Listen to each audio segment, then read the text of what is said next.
Hello everybody and welcome back to my channel.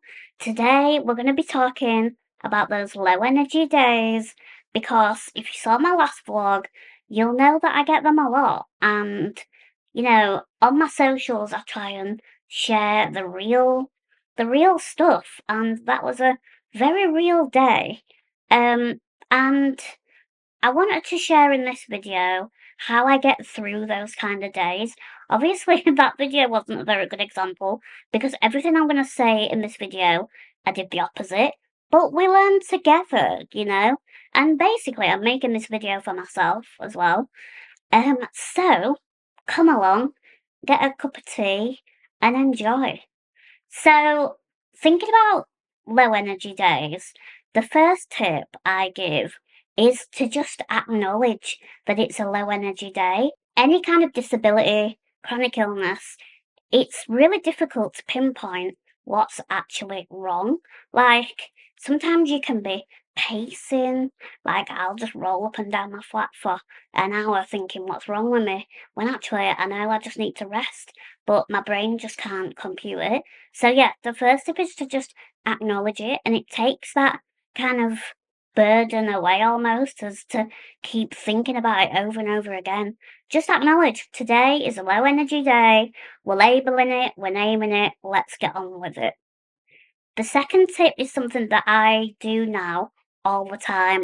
Place things in your home where it's convenient for you. So, for example, you'll see I have lots of water everywhere because I know that when I'm really, really tired, like when I'm exhausted, I'm gonna be honest, I can't even be asked to go to the sink sometimes. So if I've got one in here, one in my bed, in fact, two in my bedroom, and I've got another one in my kitchen as well. And I just know then that, like, I've got water at least, if I need to take painkillers or to just keep hydrated, because that is something that, we all need. And, if I don't have water, I'm going to be severely dehydrated and I'm going to feel even worse. So, yes, something that I do a lot. And other things as well, like little snacks. I've got a snack drawer in my living room, snacks in the kitchen, obviously. And if I feel like I'm having a day where I need to lie down, I'll put some snacks near the sofa as well. And it's just about like forward planning for yourself and like really looking after yourself as if you're another person doing it for someone else. That really helps me, and yeah, it just means that I get my basic needs met, and if it becomes a routine, then you're less likely to forget about it. Speaking of planning the days, another part of this for me is batch cooking. So I will ask my mum to batch cook for me, especially throughout the winter, but to be honest, throughout all the year, to freezer meals so that when I have those low energy days, I've got them there ready, and all I have to do, well, I say all I have to do, it's still effort, but it's less effort.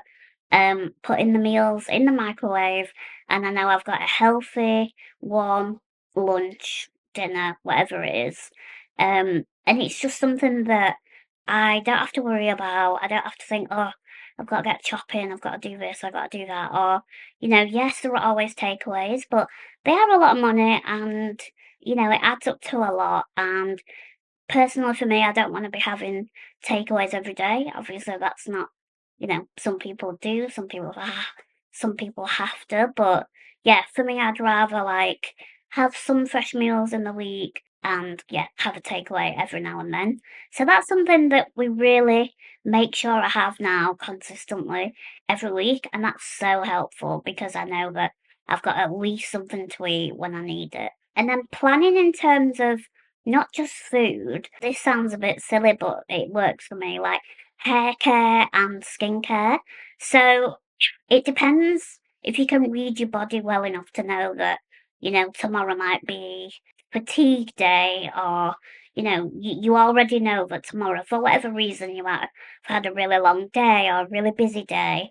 But there are things that I can do the day before that make the next day easier.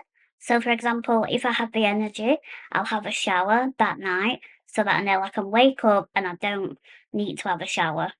I can put my hair up in a scrunchie when it's wet and then it dries naturally. And I actually did this yesterday, and it dries, I've got curly hair naturally. Um, put a little bit of oil through it, and that's me done. I know that the next day I can just get up, put my fingers through my hair, and my hair's ready. And also with skincare, I put a really thick, hydrating night cream on, and again, it just means that that can be working in the night, so that I can still wake up feeling glowy. Um, what's the one that I use? My friend Charbon got me it. Origins. I'll put a thing on, but I think it's avocado green night cream. It's amazing, and you will wake up glowing. I promise you. So yeah, there's some like tips. Obviously, it's not about looking good, but it's about feeling good. And those are little things for me that just make me feel a little bit better. And I'm not like feeling grubby when I wake up because that really does make a difference to your day. And then the final tip for a low energy day is be prepared to be flexible. Don't put pressure on yourself to do the day that you might have planned the day before or even the week before, because we know as disabilities go, they can be very fluid. We don't know how we're going to feel from one day to the next, and the worst thing you can do is put pressure on yourself and be like, I should have done this today. I was going to do this and now I'm not doing it.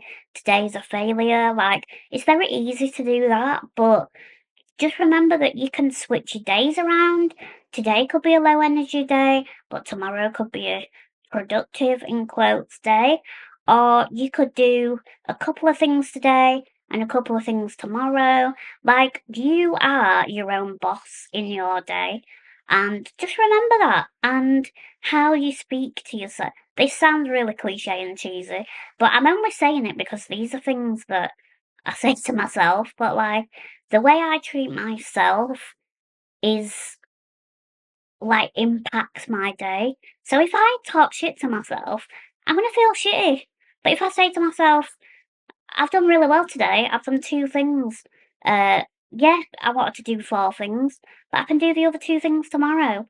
But well done me for doing those two things. But some people might think that's cheesy, but honestly, it really helps me. And there's no point putting yourself down because no one's watching you. No one's keeping tabs on what you're doing. And if they are, well, they need a hobby, don't they? Let's be honest.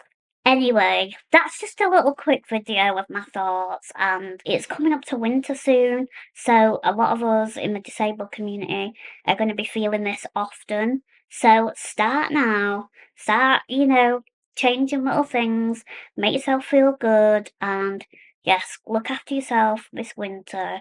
We're all in it together, I'll be here as well, and yeah, let's keep each other going. But thank you for watching. If you enjoyed this, and you want to join my Patreon, which is a little community that we've got going on, you can support my work there. But if not, I will see you in the next video. Thanks for watching. Bye.